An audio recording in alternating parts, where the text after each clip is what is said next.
I'd like to welcome everybody. We're going to open the meeting of the briefing for the Basin County Commission for the week of December 20th. And we're going to go right on into the Sheriff's Office with Tami Beyer.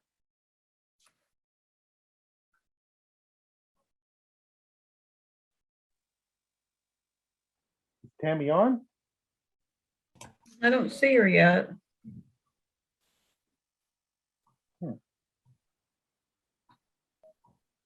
Well, you want to go ahead and hold on, I got somebody connecting to audio now. Nope, that's Leo Kim.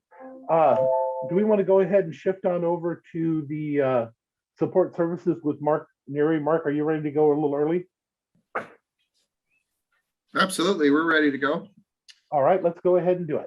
All right, Diane, do you want to talk about our grant for the hazard mitigation? Yes, thank you. Good morning, commissioners. So we have to update our hazard mitigation plan, and there's a grant that we want to apply for. The current plan expires in April of 2023. So we're asking to put on the January 4th agenda, the debarment letter, and then the match commitment letter, which Tami explained in here. Sorry, Tami's on vacation this week. So we're doing the match with in kind, but we need a letter to go with the to the Department of Commerce for this. Do any of the commission have any issue with any of this? I don't. I'm supportive. I'm good. Okay, thank you. And then we have the Mason Transit Authority membership to review. It's a 5-member board that the county commissioners appoint, and they're elected, any elected in Mason County. And one position is still good. Cindy Bremeyer is in the middle of her term, but Matt Jewett is no longer an elected official, so his position needs to be filled. And then the 3 other members, John Campbell, Wes Martin, and Sandy Tarswell, they've all completed their first term, and they have indicated they would serve another term, but we do need to at least go out to get applicants for Matt Jewett's position. I didn't know what the board wanted to do about the 3 other members. I personally would like to see us go out.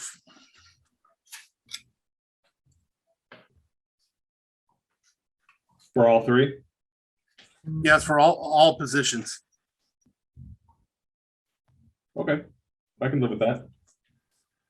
Yeah, that's fine. I know that Matt was with Southside, so so in that case, Diane, would you send letters out to all electeds then? Yes, what I'll do is we'll circulate a letter to all the electeds across the county. So then all 4 positions would be up for appointment in January. Okay, then let's go ahead and make that happen to all electeds if we can. I'd love to have a communication with the ports. Over the years, tried to bring in the ports. Part of their purview is actually the movement of people. What a concept. Many years ago, when we tried to bring them on when I was a port commissioner, there was a commissioner that stood against it. I wasn't here, and it was different commissioners at the time that had stood against it, but it sure would be nice to give the ports an opportunity to serve if they'd like to, considering it is in their purview. Yeah, and this, I have a list from elections of all the elected officials that are currently in their terms. So it'll go to the ports, the school, the PUD, all the different entities that have elected officials. And then my last item is the 2022 board assignments. I brought that forward from last week. Commissioner Schutte, you had something. Did you get that rectified? Yeah, I had 2 that I wanted to talk about. One is I want to talk about our representation on the EDC board, as well as the Criminal Justice Working Team Committee. The Criminal Justice Working Team Committee is supposed to be meeting monthly, but there's really not, we really haven't been throughout COVID. I think it's just there's really hasn't been anything pressing for the group to get together on. And so Diane and I talked about that one, and I think if we can move that to a quarterly or as needed meeting under the statute, there's not a requirement to hold it monthly. And I just think with how large that group is and with some of the things that the courts are needing to do in terms of managing through COVID and that kind of thing, I'm not sure that there's a ton of capacity to have everybody come together every month, as well as some of the issues with clerking those meetings that we've had in the past. So just wanted to kind of put that out there. I'm happy to cycle off of that now that, it's potentially going to be easier to manage for people. So that was that. And then I wanted to have a conversation about the EDC board. And just Commissioner Netherland, I think you're going into your 10th year on that board. No, actually, I served on that board before I was ever commissioner. I'm in like my 15th or 16th year. I'm one of the longest serving members on that board. Yeah. So, I think it's worthwhile for us to have a conversation about, 10th year, you'd be going into your 10th year as a county representative, right? Yes. Yeah. I believe so. I think it's a really important board, and I know you've served on it for, like I said, a number of years and represented both the port and the county. But I think that's a board that should rotate more regularly than once a decade. And so just wanted to have a conversation about that. Okay. Well, again, I have committed a lot of years to that board and have been involved with so many different things. Sometimes having that knowledge and that expertise does make a difference. And considering I am one of the longest serving ones, I would like to serve on at least one more year as I look at other different things that I'm doing in my life. Well, I'm wondering, I like the idea of rotating commissioners. What if, so would there be, Commissioner Schutte, were you thinking maybe every 2 years have a rotation, or every year maybe the chair is, if Commissioner Netherland is right, maybe every 2 years, and that way the person sitting in there would have a little bit more knowledge as well. Yeah, I think either, I'll use kind of Commissioner Netherland's terminology. We're looking for more George Washingtons and less King Georges. And as I look at my committees that I've been on, I'm now into my second term. I'm on some of these for 6 years. I think the knowledge is good. I think certainly though, when it comes to a board that we're a significant funder for, having a diversity of experience across the commission is important. And so I think, if it rotated every year with the chair, I think that would be fine. I think certainly we all have the knowledge and foundation to be able to participate actively in any of the boards that we have available to us. So, I would be open to it rotating that way. Yeah, I kind of agree. I think new blood, so to speak. 10 years is a long time, Commissioner, and maybe it's good that we give each commissioner a shot at it. Okay, then that's the way it will be. Okay. So what else do we have? So which commissioner will be sitting on the EDC board? It sounds like the chair, which would be Kevin. Well, it's supposed to be Kevin in the rotation after a vote. After their votes. And then the criminal justice working team meet every quarter. And then Commissioner Schutte, would you stay on that one? Now that it meets every quarter, sure. Diane, we can work that out. Okay. All right, what else do we have? That's it for me. Thank you. Okay, Morning, Commissioners. good morning. Morning. I have a request from North Mason School District to recertify their levy amount. They had originally turned in a levy request for collection in 2022 of $6,523,882.50, and they would like to lower their levy request to $5,831,125.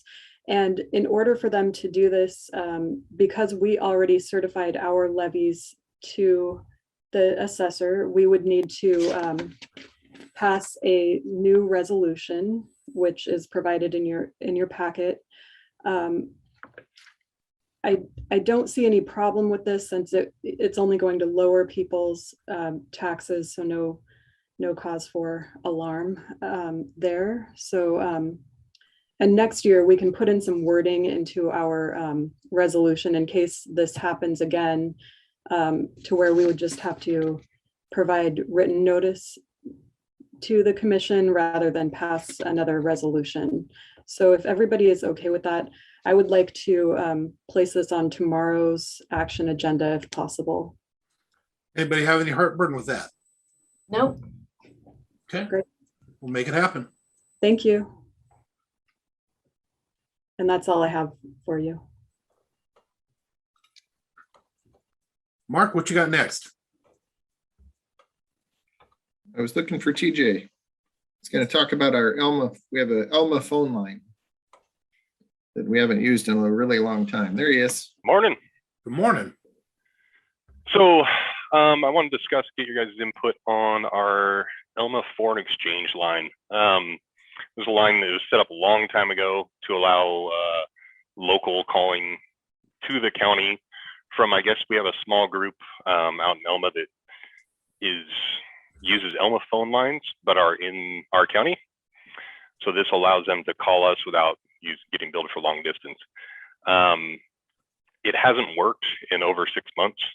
I've had repeated calls to CenturyLink trying to get it fixed, and it's still non-functional.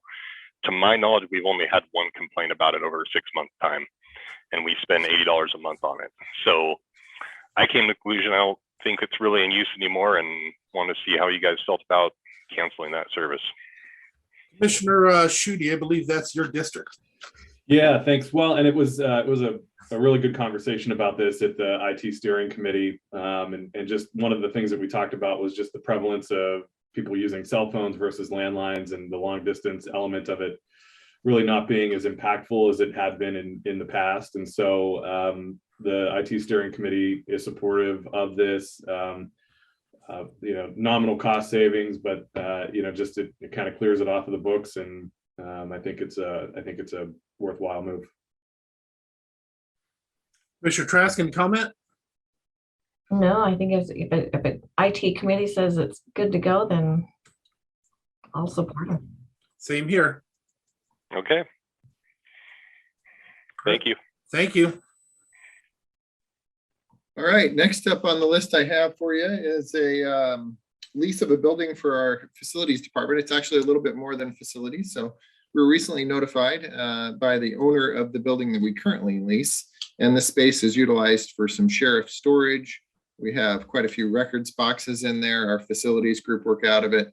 The owner notified us that they were no longer interested in leasing this space and wanted to put the space on the market. And so we frantically started looking for additional space that we could actually move our facility staff into. We did find a location that is currently vacant. It's out on right on State Route 3, that 10432 is the address. And I think it's Old Dells. So I think we're calling it Mel's and Dells internally, right? So Mel's is where we're currently at. The Old Dells is the space that we're looking at. I had staff work with the sheriff's department to go out and take a look at it and say, gosh, what would it take to occupy this space? How much money would we need to invest in it? And what does it look like in terms of annual lease costs? So the lease costs for the space would actually be a little bit less. And I have not started officially negotiating with them yet because I wanted to get your approval first to move forward with it. But we do estimate that there would probably be about $30,000 in upfit costs. These upfit costs are the things like the alarm system, fire system, installing some cameras. There's currently pretty good fencing around there, but we need to improve it a little bit. We might want to construct an interior wall just to segregate certain spaces that should not have access by everyone. We have some shelving costs, outside lighting, and then probably a more significant cost would be extending the IT connection into the facility so that our facility staff computers could connect to the network. Mark, have we looked at city requirements and zoning? Yes, and it would be fine for, it's really basically storage area. So we do have we'd be storing some things up there. There's potential for expansion in that area. It's actually not located within the city. It's actually located within the county. It's just outside city limits. And that makes it a lot easier. Okay, commissioners. Commissioner Trask, what do you think? I think it's a great idea. However, I do kind of miss the goats.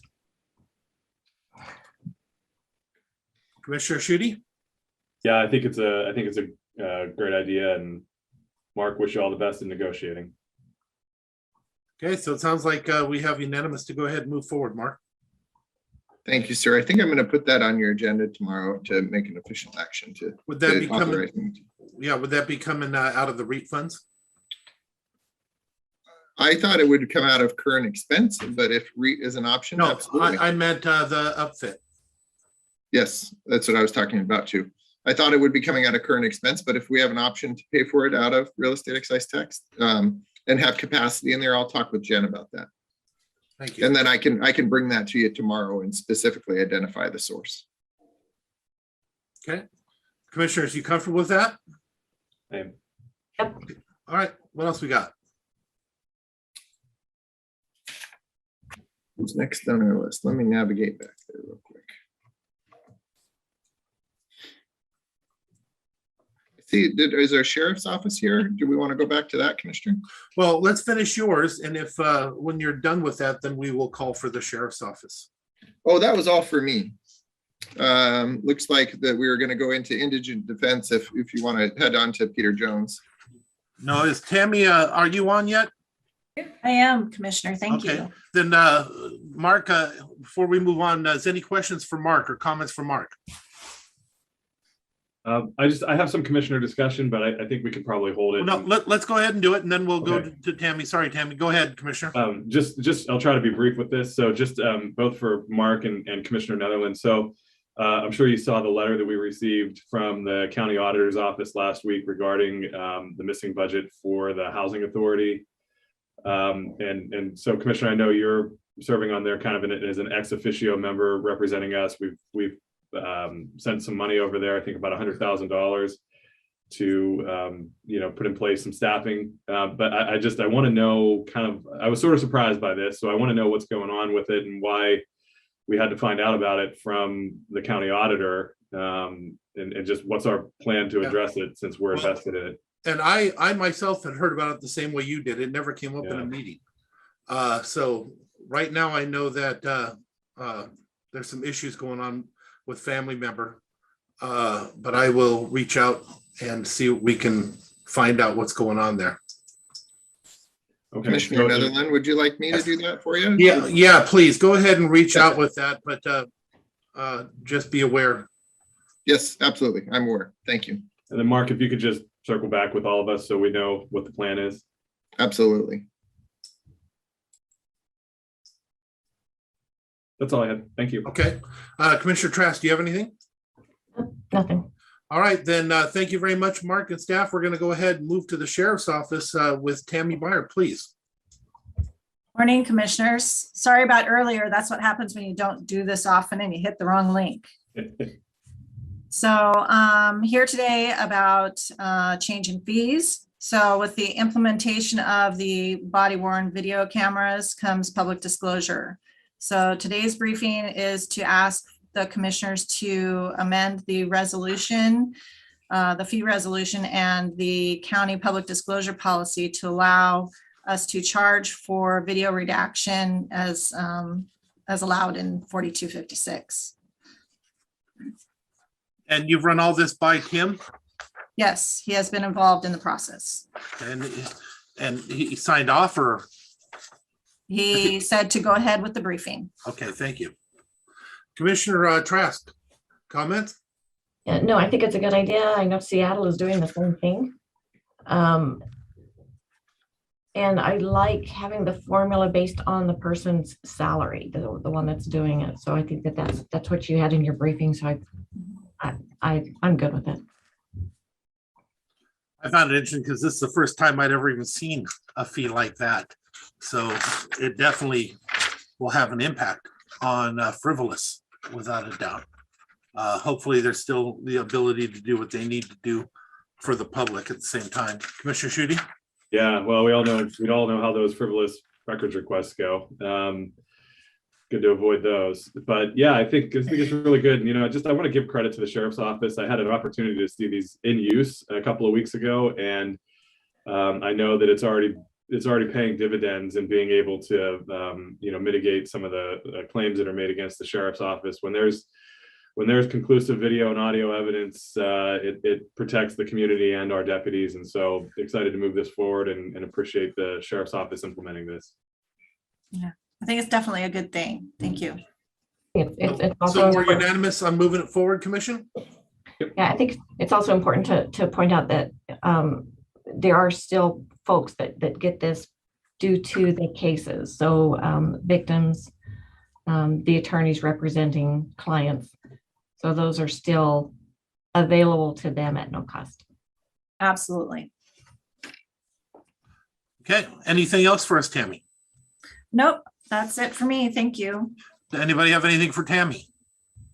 No, right. commissioners, I Yes. do want to note that we have a lot of other updating to do to the public records policy, and Mackenzie's working on that. So in January, we'll bring forward the policy to include not only these fees for the sheriff's office, but some other changes that we need to make, and we'll get that adopted in January.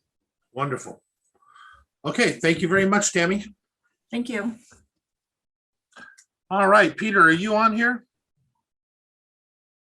I don't see him on the list, Commissioner. I'm going to give him a call real quick. Would you mind? Yeah, go We ahead. have Renee's here. Would you mind moving forward to the therapeutic courts? Renee, do you mind going early? That's fine. Sorry, I had to unmute. That's okay. So let's go ahead and jump over to therapeutic courts with Renee. Cullop, please. So we've had our caseworker, Sam Badgley, has turned in his resignation.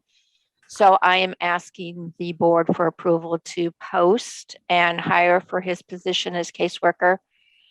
There will not be any changes to the budget for the position. And that's what I'm asking for.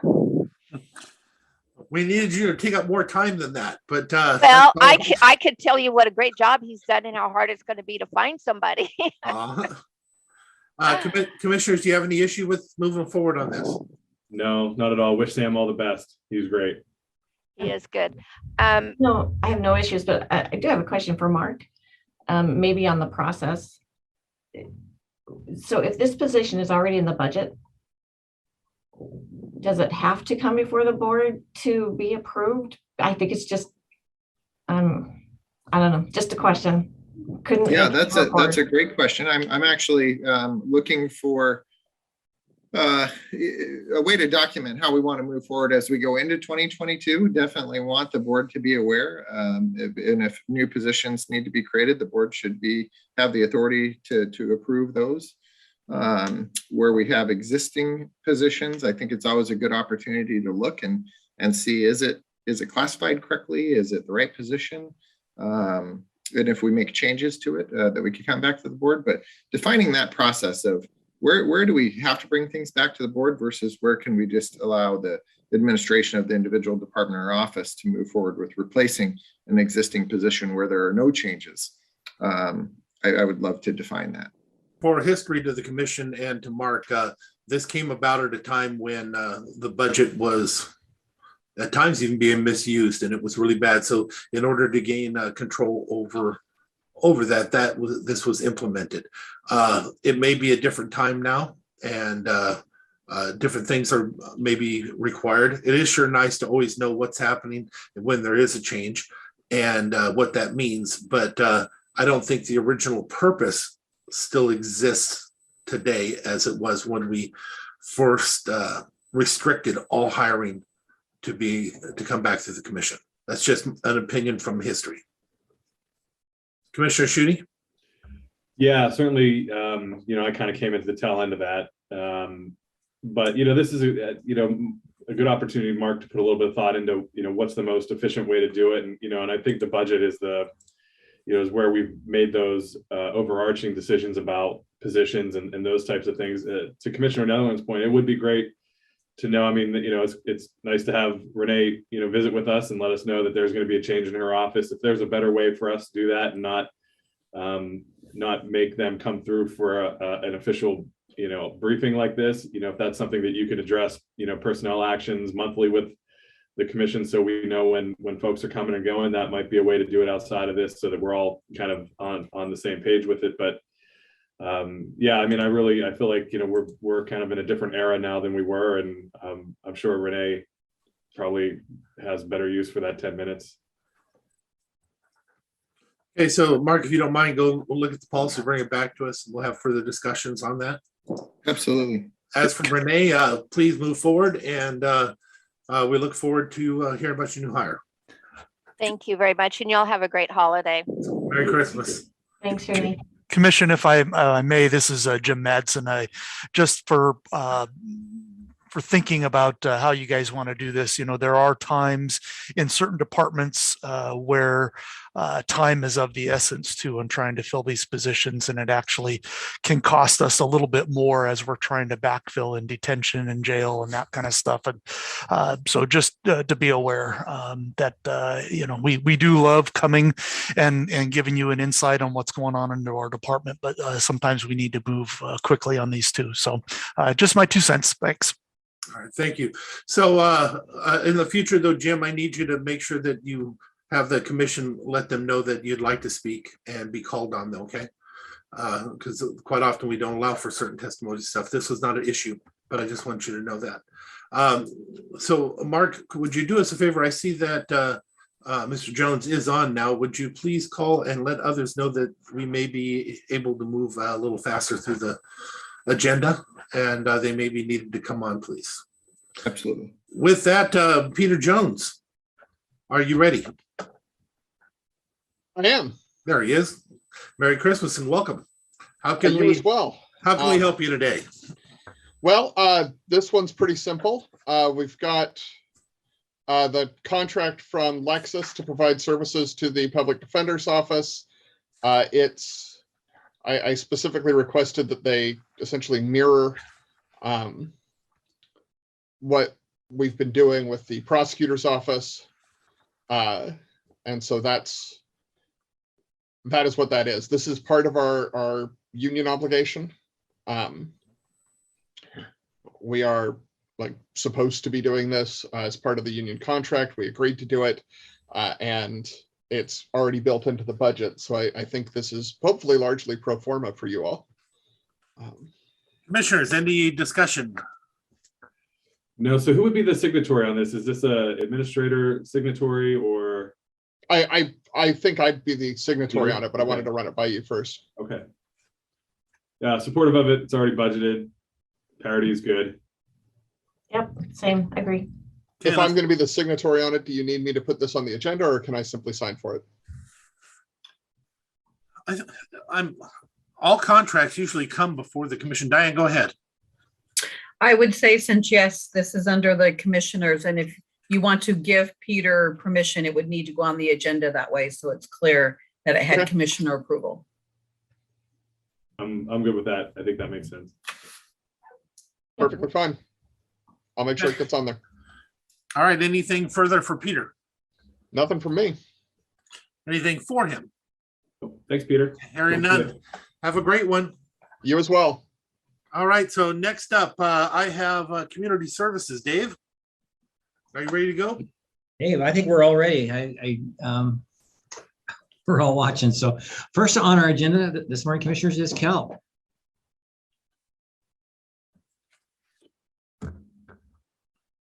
Hey there. Good morning, Kel. Good morning. Okay, so I have a Belfair environmental impact statement, planned action, EIS, a consultant contract extension. So we are going to extend it. It expires at the end of this month, and we're requesting to extend it to the end of March. This will allow the consultants and the county to work together to finalize the EIS and get it to the board for a public hearing to for the board to pass all the, sorry, I'm distracted by something. Hold on. So the board needs to have a public hearing to accept all of the amendments to the code amendments and the comprehensive plan amendments. And so the consultants will prepare and finalize the EIS prior to that public hearing. So I'm hoping to have today just requesting that the board put on action agenda for tomorrow to accept the contract extension. And then in January 3rd, have the consultants brief the board on all of the amendments that we are discussing that go along with the planned action EIS, and then also discuss timing for a public hearing. The EIS will not be finalized prior to January 3rd, but sometime between January 3rd and the public hearing date. And just depending on what the board's schedule is, I'm assuming you guys are continuing to meet every other Tuesday. Is that correct? Right. Okay, so depending on that schedule, I'm looking at, hopefully a February 1st public hearing, but it looks like maybe the 1st, the 8th, or the 15th. But my preference would be, looking at a February 1st public hearing date, but we can discuss that more at the January 3rd briefing. Commissioners, any questions or comments? I'm supportive. Thanks, Cal. Yeah, no, I think it's a good idea, and this will also give others a little bit more time to take a look at it as well. All right, Kel, put this on the agenda and we'll get this thing through. Excellent, thank you. Dave? Okay, so next item, commissioners, is we have Haley. Introduce you to Haley, who is new in our housing program, and she's bringing to you the TRAP contract. Hi, Haley, welcome. Hi, thank you. Good morning. So we have the Treasury Rent Assistant Program 1.0 and the Eviction Rent Assistant Program 2.0, and there's contract amendments for them. They're both housing grants that prevent evictions, and Commerce is sent an amendment over to close out the Treasury Rent Assistant Program and do an amendment for the Eviction Rent Assistant Program for the balance from the contract closure. So taking one funds and moving it over to another. The request would be to move the contract amendments for approval to the action agenda. And then this would have no effects on 2022, but it would be budgeted for 2023. Commissioner Trask. Oh, I think it's a great idea, and it's good to see your face, Haley. Oh, thank you. Commissioner Schutte. Yeah, I'm supportive. Appreciate the updates, Haley. Thank you. As am I, and welcome aboard. Thank you. All right, what else we have? Okay, so next we have Todd Parker with the Housing and Behavioral Health Annual Report. Hi, Commissioners. This is the annual report by resolution for our Housing and Behavioral Health Advisory Board. And so this is just to make awareness before it's posted onto the county website and to read the news release tomorrow. Okay. Comments or questions? Just a quick comment. Appreciate Todd and other staff from Community Health, their work this year on the Housing and Behavioral Health Advisory Board. If you've had a chance to review the annual report, you'll see we had a lot of really good guest speakers and good discussion, and just appreciate the efforts that our team has put in. It's been another challenging year, and keeping people housed and keeping people engaged with their treatment is more critical than ever, and our staff has really worked so hard to make those two things happen with our community partners. And so we have an annual report that reflects that, and so I appreciate Todd putting this together and getting this read out tomorrow. Mr. Trask, anything? No, I would echo those comments. Like, this is such an important issue, and I truly appreciate you, Todd, and the rest of the folks working on this there. You guys do a great job. Okay, then we will move forward. Thank you, Todd. Dave, what else you got? Okay, I just have a couple of informational things left. And if you don't mind, I'd like to talk a little bit about we had a vaccine clinic that was run by Mason Health on Friday night. It was the Grinch who stole COVID. So public health went out to help do the paperwork on the site, freeing up Mason Health to do the vaccines. I got to play Santa Claus, had a great evening working with the kids. And we did a couple hundred vaccinations, both adult and then some 5 to 11 vaccinations as well. It was a very good opportunity to work with two of our partners. So we had the YMCA and Mason Health. It was a good evening doing the vaccination clinic. So we went actually later than we had intended. We went past 6:30 and got several hundred people vaccinated. So good evening. Any questions on that? Okay. The other thing is last week was the Chalice Basin project meeting. We had postponed the November meeting to December so we could get some projects lined up and the presentations done. And as you know, that covers RIA 22 and 23, which is southwest Mason County and then into Grays Harbor and Thurston and covers quite a broad area to our southeast, those waters that flow out through the Chalice Basin. We looked at a number of projects and came to consensus on several of those projects. Several were beaver dam analogs where they go in and build essentially a man-made beaver dam to retain water during high flow seasons and to reconnect the stream with the aquifer.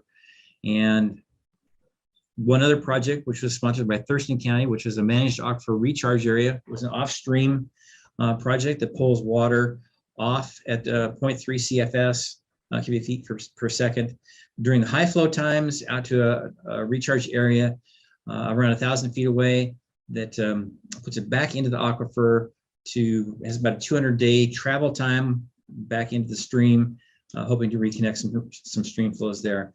They were good projects. The committee voted in favor of all of the projects, and now all those projects moved to ecology for funding approval. So Mason County was a big part of that partnership.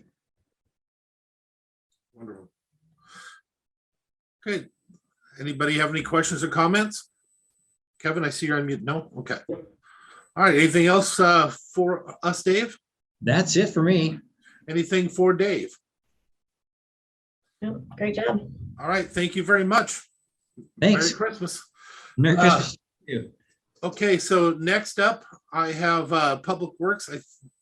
Loretta may still be sick. Mike, are you handling Public Works today? I believe it's Richard, Commissioner. Yeah. Richard. Hello. Hi, Richard. How you doing? Incredible. Welcome aboard. What you got? Oh, okay. I have a news release. That's all I got. It's a notice of a public workshop. Let's see. Belfair Sewer Workshop. Mason County announces a public workshop to present information on a proposed Belfair sewer extension. The workshop will be held Monday, January 10th, 2022 at 6 p.m. via Zoom. Staff will present information describing the proposed project funding options, and the history of the Belfair Sewer Water Reclamation Facility. The workshop will be held via Zoom, and questions and comments from the public are welcome. URL is available on the county website, www.co.mason.wa.us, to sign into the meeting. Please use the raise hand feature to be recognized by the chair to provide your testimony. Questions or comments are encouraged to be emailed ahead of the workshop to m.smith@co.mason.wa.us or mailed to Commissioner's Office, 411 North 5th Street, Shelton, Washington, 98584, or call 360-427-9670, extension 230. If special accommodations are needed, please contact the Commissioner's Office, 360-427-9670, Shelton, 360-482-5269, Belfair extension 419. Comments or questions, commissioners? Yeah, just a comment and then a question. First off, Richard, thank you and Loretta and team for working to put this together over the holidays. I think it's a great opportunity for the community to come together on this project. The question that I have for the commission, I guess, is I think structure is really important for these types of events. I mean, we can all go back and watch the town hall from 2016 and see how that went, and some others that have happened along the way. This is it's an important issue, but it's one that elicits a lot of response and emotion, and I get that. So I was wondering if there would be any openness to doing this as a public hearing, a special meeting and a public hearing, to follow that process that would give us the options to have a presentation, have questions, have comment, as well as be able to take no action, take action, or continue to a future date. I think it gives us the most structure and flexibility, and so just wanted to put that out there for some commissioner discussion. I don't want to put it out for an actual hearing with votes and stuff like that, especially at such a short notice. That's, again, I wouldn't think that'd be appropriate. Having it as a public workshop as they're doing, and that's what's being presented here, that makes the most sense. And then we come back as a commission for any type of action. We could still do that. I mean, there would be no reason why we couldn't do that. You could always, as you know, table for future action at a regular meeting or another special meeting for a date certain. So it doesn't preclude that. I mean, I think the reality is we want to get comment. We want to get people engaged on this, and we want people to be able to share their comments and their opinions. Commissioner, I don't think I'm going too far out on a limb here to say that you're opposed to this, and I think you've been clear about that, at least recently, and so that's fine. And I'm certainly supportive of it. So there's I'm not sure that your position is necessarily going to change depending on what we hear at this, and so I think giving ourselves the opportunity to hear comment, but also some flexibility about how we move forward, I think is important. Commissioner Trask. Yeah, no, I think that's a good idea. I've got a ton of questions and concerns that I've shared with Mark and Loretta and others that I'm hoping that will be answered at our meeting. I don't know that there necessarily has to be a decision one way or the other that night, but if all answers are and concerns are answered and the public feels like if all of us feel comfortable enough to move ahead, then I don't know why we couldn't. I think, it's an option, but it still leaves it up to us as to whether or not we feel comfortable enough to move forward. And I'm sorry to interrupt. I got to clarify something. I'm sorry, Mr. Sipnicki. There is no public testimony in the briefing. My apologies. I see your hand up, but it will have to wait until tomorrow's regular meeting. Sorry. Everybody's faces moved for a second. Okay, so with that, again, I don't think it should be set up as a hearing. It's being advertised as a basically a workshop. But Diane Zorn, can you come on for a moment, please? Okay, I'm here.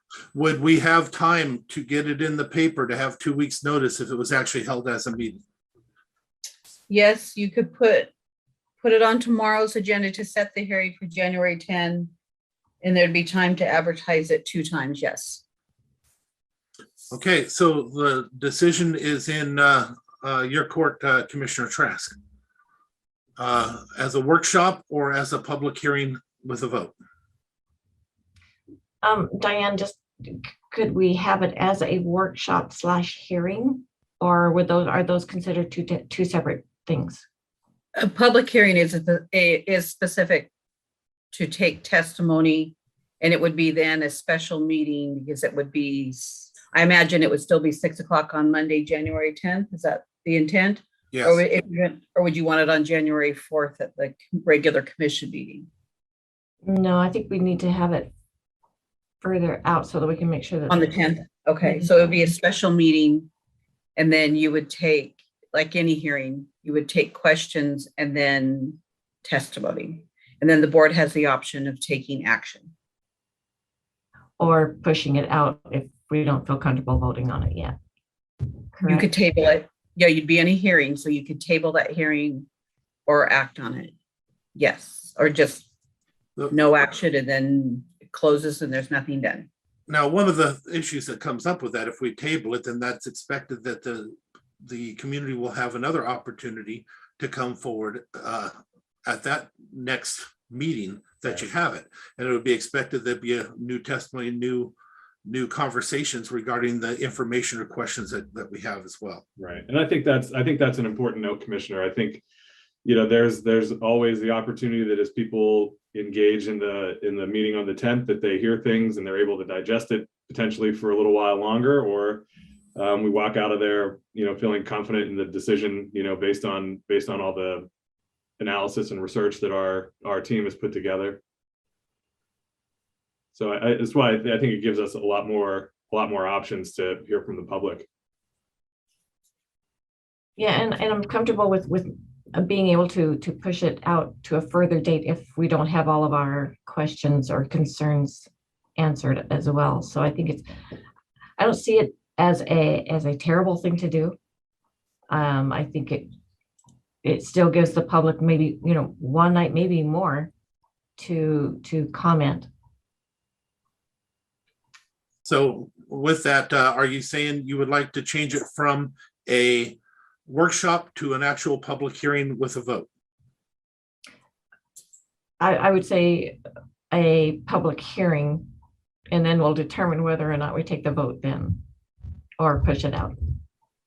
Okay, so I think that's the same. So it sounds like I have two commissioners for moving things to a public hearing. I'm sorry, I see something going on.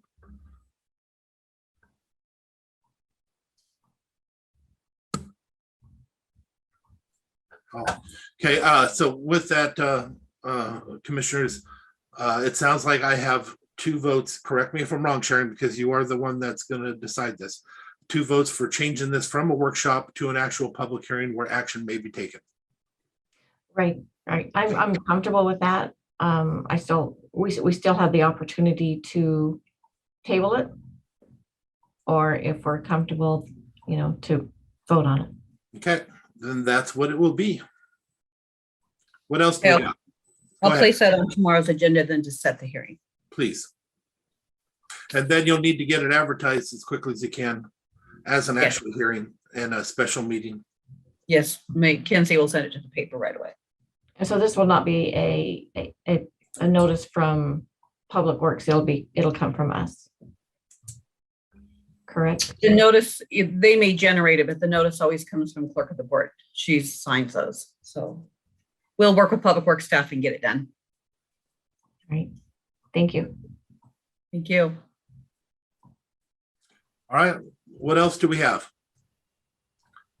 Richard, do you have anything else for us? I don't. I see Mike's on. He may. Yep. Go ahead, Mike. Just to follow up on this weekend, windstorm, had about a half dozen trees down, and we are chasing snowflakes right at this moment. So wasting a little bit of time, but we're doing it. It looks like it's going to be continuing throughout the day too. Yeah. Have you heard anything special coming up for the next few days that we need to be aware of? No, we're just monitoring. It's just it's going to be hit and miss where it is. 108 this morning, it had 2 or 3 inches of snow on it for a ways, and then it went completely wet. So it's just it just depends where you're standing right now. Okay. Commissioners, do you have anything for Public Works? Yeah, Mike, this time of year, first off, really appreciate everybody's work over the weekend. And as these snow events start to line up, it looks like we might have a white Christmas, which is fun for everybody, probably except our road crews who would rather be at home with their family. So first and foremost that, but a good time for us to maybe republish our priority and secondary road list for snow removal. Just a good reminder for the community that we do prioritize snow removal, and if you aren't on one of those primary or secondary roads, it might take a little while for you to see a county plow roll through. Yeah, we got 620 miles of road and we got 9 plows, so. Yeah. Yep. We can remind them. Okay, anything further for staff, commissioners? Nothing, just a big thank you to the folks out there on the roads, keeping them clean and safe for us. Yes, thank them all for us, because they are heroes that nobody recognizes or sees, because they're out there fixing it before we ever get out there. So it's funny, I got an email, long email from somebody upset about some of ours, and by the way, they've asked that you please do some special accommodations or looking down that Matlock Road that apparently sometimes that one's one of the last ones done. If you could please take a look at that as these events happen. That was the request from the person. But I went on to explain to them, as soon as you hit the county line, you'll see the difference between ours and theirs. It's actually pretty quick and easy to recognize when ours is plowed and theirs is not. We do a fantastic job here in Mason County, at least with those connector roads to those other areas. Yep, they do a good job. We appreciate their work, and we just like to get on and do some actually real work. Snow is just a waste of money, so, and time, but we'll move forward. With that, thank you. Anything further, commissioners, for Public Works? Hearing none, we thank you very, very much. I think that's the end of the agenda, except for maybe some commissioner discussion if there is some. Commissioner, I see Mark's hand is raised. Oh, sorry, Mark, what you got? Thank you, Commissioner. I just wanted to determine, do we publish this priority list for how we handle roads on our website somewhere, or? Yeah. Okay. Yeah, there is, the collector roads are the most important. We've had issues over the years where we've tried our best to let everybody know and express to them that some roads are more important than others, and we have to prioritize them first. And sometimes they have to be hit 2 or 3 times in order to move emergency vehicles throughout the county, not to mention to even get the PUD out. Over the years, as commissioners, we've had the opportunity to ride along with them, and it's amazing how PUD can't get there till we do. We can't cross the line until the PUD, we get them there, and then they fix that area, and then we can get underneath it and go on to the next. There's a whole bunch of things that dictate what can be done, but those collector roads, and the feeder roads are secondary, and complete neighborhood residentials, again, come after that. But at the same time, we've done an incredible job of keeping up on that, especially through Snowmageddon. I'll never forget the day being in the community when the snowplows came through and the people were outside their homes screaming, yelling, and clapping for these people as they came through to open up so they can go. I was out there with my boys getting people to their doctor's appointments and stuff, but it was quite a sight. It really honestly was, and you got to recognize just how much heroes these people actually are. And on that particular day, they were recognized as such by the peoples in the communities as they were coming through to save them. It was pretty impressive. Okay, anything else for us, Mark? No, sir. Okay, any commissioner discussion? Me. Okay, then I will. Okay, then I will entertain a motion to adjourn, please. So moved. Second. Hearing no objection, we are adjourned. See everybody tomorrow. Thanks.